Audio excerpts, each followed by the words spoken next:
What is up, Poke fans? This is Trainer Sin, and today, guys, I got an amazing video. So IGN got to try out the Isle of Armor expansion for first 30 minutes, and they gave us some new details about the game which we didn't know yet, such as something that caught me really off guard. The article is something about level scaling, and that means yes, correct. We can have a possible of level 100 Pokemon in the wild. That's right, guys, level 100 Pokemon in the wild. But let me actually read this article, guys, so you guys get a better idea of what's going to go on. We first learned about the Pokemon Sword and Shield expansion pass back in January. Since then, we've been served a trickling of information about everything from new items to new legendary Pokemon. Finally, at the 11th hour, we've been treated to more than 30 minutes of uninterrupted gameplay from the beginning of the Isle of Armor DLC for Pokemon Sword. There are two things I want to point out from my hands-off demo. First, I noticed that the Pokemon in the first trainer battle were around level 60.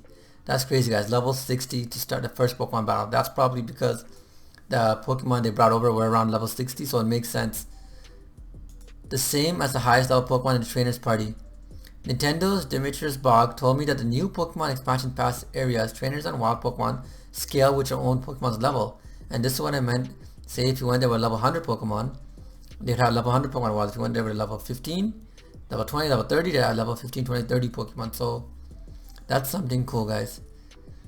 Not only that, but these areas can be accessed as soon as you reach the wild area of Pokemon Sword and Shield, just a few hours into the game. So whether you've just started or have already completed every post-game activity and have a full party of level 100, Pokemon both parts of the expansion pass, the Isle of Armor and the Crown Tundra, will match your Pokemon's level. So that's good. So even if you're starting off the game, guys, and you're over the Isle of Armor, you should be able to do all the challenges. And here's some screenshots, but these look like the same screenshots we saw before. Yep, these, I don't see anything new in here.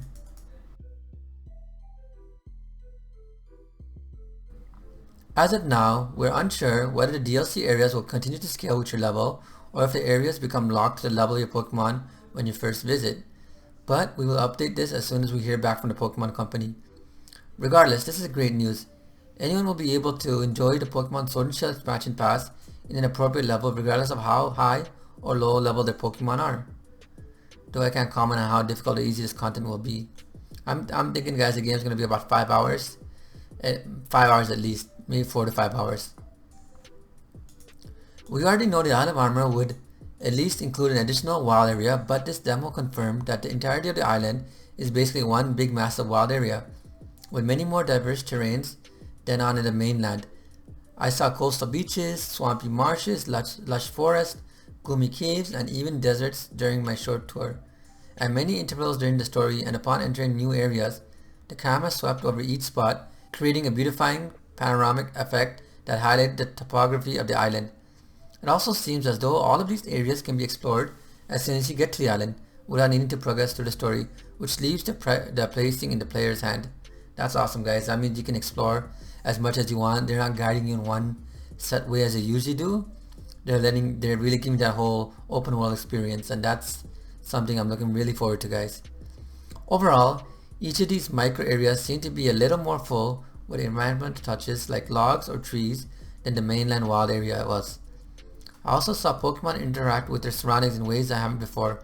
For example, I saw Pokemon on a tree branch in the forest. The Nintendo couldn't confirm how we could interact with this.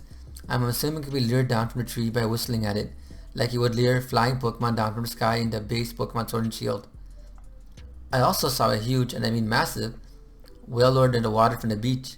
I'm not sure whether this was the scale representation of an overworld Pokemon, or if it was part of the story, or have some other purpose. Most likely, it was just a wild Pokemon in the overworld.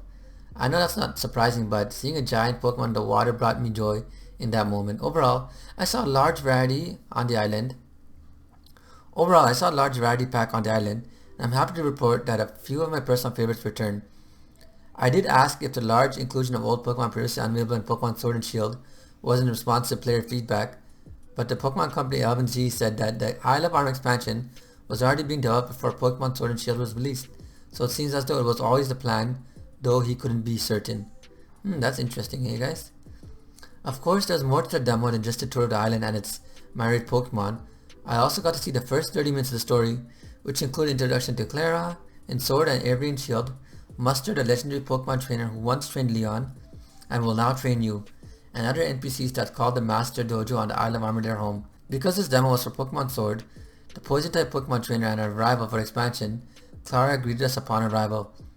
She quickly outed herself as a self-interested mean girl type, but her antics were nevertheless amusing. After defeating her in battle, she instructs you not to approach the dojo.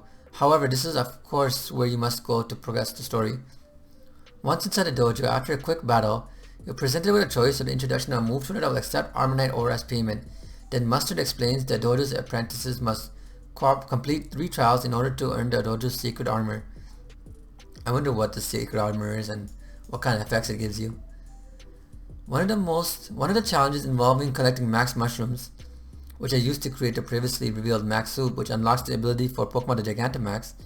Though I only saw a single different trial, one I can't reveal just yet, it reminded me of the minigames you might encounter as part of the Pokemon Sun and Moon Island challenge, except perhaps less involved. It's worth mentioning that I saw a mysterious Pokemon looking over the main character from the top of the dojo. Because of previous promotional matters of the DLC, we know that this is Kubfu, a fighting type legendary Pokemon that evolves into Urshifu. We know this Pokemon is an integral part of the story of the Isle of Armor DLC, and its evolution is dependent on which of the Tower of Two Fists you choose to face, the Tower of Darkness or the Tower of Waters. I saw one of these pagoda-like towers on the coast of the island, but that's as much as the story that I saw and I can reveal now. Oh, except for the customizable bikes. I didn't see the menus for this, but Nintendo and the Pokemon Company couldn't give me any additional information. But I saw 2 different bikes with 2 different trails, similar to trails you unlock for cars in Rocket League. I loved exploring the wild area and catching a wide variety of new Pokemon in Sword and Shield. In fact, it was one of my favorite new features. Considering that, the Isle of Armor DLC seems right up my alley. Though I do hope the story is robust on its own and doesn't rely on Pokemon catching as a way to artificially pad its playtime too much. Then again, who doesn't like catching Pokemon in new places?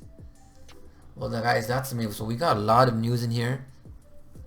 And for me the most intriguing part was the level scaling, as well as knowing how interactive the new wild area is going to be more than the old one. So it looks like the way Pokemon is expanding this is maybe hopefully in future games we can get a whole open world scenario type of game. That would be interesting if they could actually do that for us.